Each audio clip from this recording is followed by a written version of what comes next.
Hi everybody and welcome back to LL Sports TV. Just reporting on Arsenal's 3-0 convincing performance over Monaco in match day 6 of the Champions League.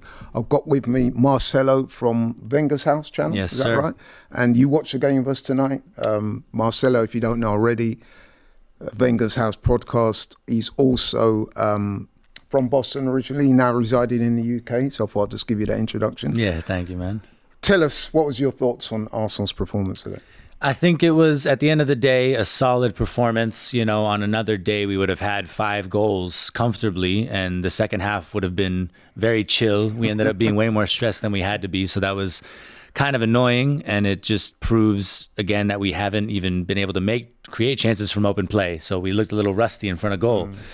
But at the end of the day, it's 3 goals, 3 points, a clean sheet, and it leaves us in third in the league table of the Champions League, so, you know, not too much to complain about in the end. Yeah, definitely. Yeah. I mean, you did talk about the first half. We had a number of chances, which we spurned. Gabriel Jesus had at least 2. Yeah. I think Martin Odegaard had 1. Martinelli had another one. So it's a bit of a profligate first half, I would say. Absolutely. What do you put that down to? Because, for a few games now, we could have had a couple more goals and we've not done that. I think that it is down to just us being rusty in front of goal. Like, we haven't been in these positions where we can even capitalize on these golden opportunities.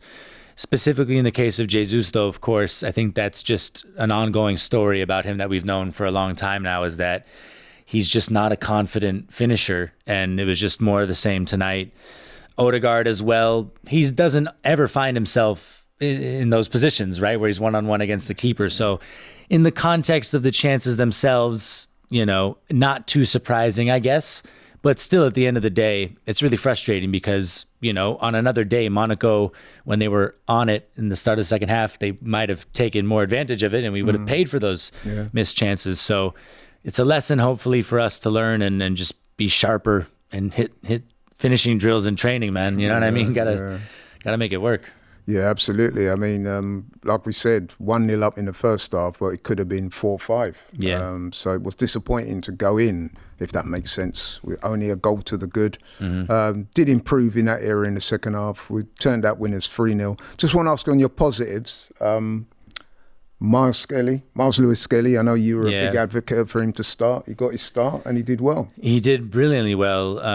That first goal, of course, came from him, a great pass to Jesus. But beyond that as well, there were just a number of moments, at least 3 or 4, where he was under a lot of pressure.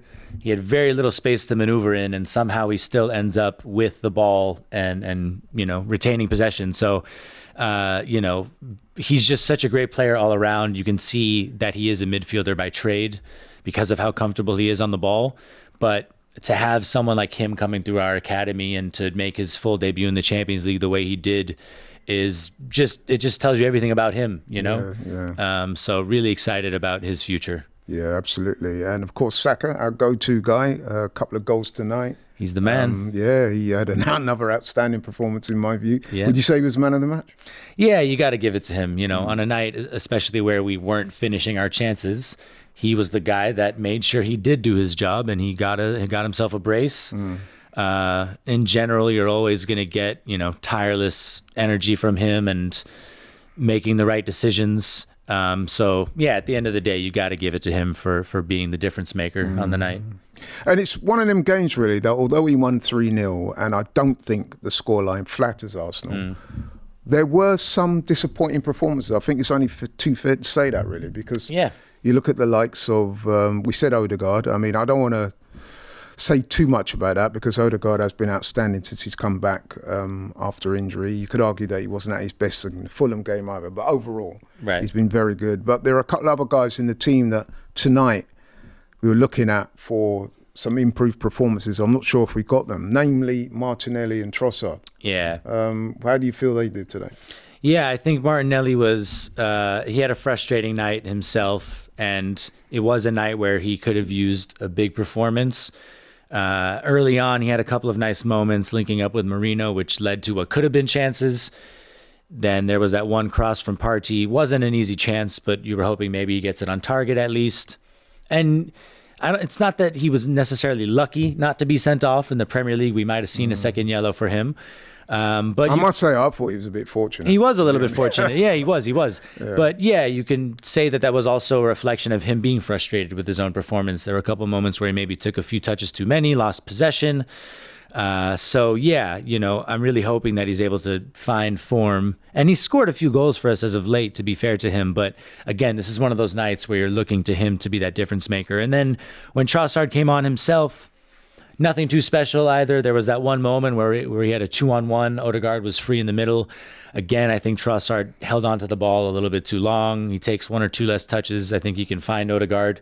Whether Odegaard takes that chance, again, is another story. But yeah, I think Trossard was all right. Nothing special either from him. Yeah, I think it's fair to say, although it was, like I said, 3-0 win, no one would argue about the scoreline, because I do think 3-0 did not flatter us. But like I said, even that notwithstanding, still think certain players still not quite at the level. So that brings me on to my next question. We've got this game out of the way. As you said, we're now third in the Champions League table. But now all eyes will turn to the very big game we got at the weekend against Everton. Would you make any changes to the team? Would you keep the likes of Skelly in there? Or? Yeah, I mean, assuming, and it's likely that Calafiore is still unavailable, Zinchenko as well. Yeah, I would start Lewis Skelly, absolutely. You can see what he brings to the side. In terms of, what were you going to say? Yeah, I'm presuming that we would make the change of Havertz for James. Yeah, Havertz will definitely start. I mean, although Jake, we have to be fair and say that was a good assist. It was. Very good cross the box. Yeah. So we give him credit for that. But I don't think he did. He did enough to keep his place for the weekend. Yeah, absolutely. And then the only other change I would make is, seeing that Timber came off the bench, I think he'll be fit and ready to start at right back on Saturday. So I think that's the only other change I would make is replacing Partey with Timber, and I would keep the midfield the same. I want to see more of Rice, Marino, and Odegaard, because I think that we'll see the best of Marino with those two alongside him, and I think that Rice, at the end of the day, is more of a natural 6 than he is an advanced 8. He's capable of it, but I think his strengths are best suited to being that deeper, that last midfielder. So yeah, other than that though, I would keep everything the same. I think you got to leave Martinelli in and keep showing faith in him, and I think that more time of Marino and him playing alongside each other, Lewis Skelly as well. I think we can hope to see more from Martinelli. Okay, and finally, in terms of a prediction for the game and how you think it will go, how are you confident? If we start Timber at right back and we start Lewis Skelly at left back, then I am confident. Everton's not an easy team to play against. Sean Dyche loves to defend, and you have to give him credit. He is actually, tactically, he's really good at what he does. They're also coming off a big 4-0 win in their last match. Big win, yeah. So, yeah, I think we should be confident. I think we'll win. Whether we make it difficult for ourselves like we did tonight, that's on the boys. But, yeah, I feel good about the game for sure. And just absolute final one, how confident are you of Arsenal's title hopes this season?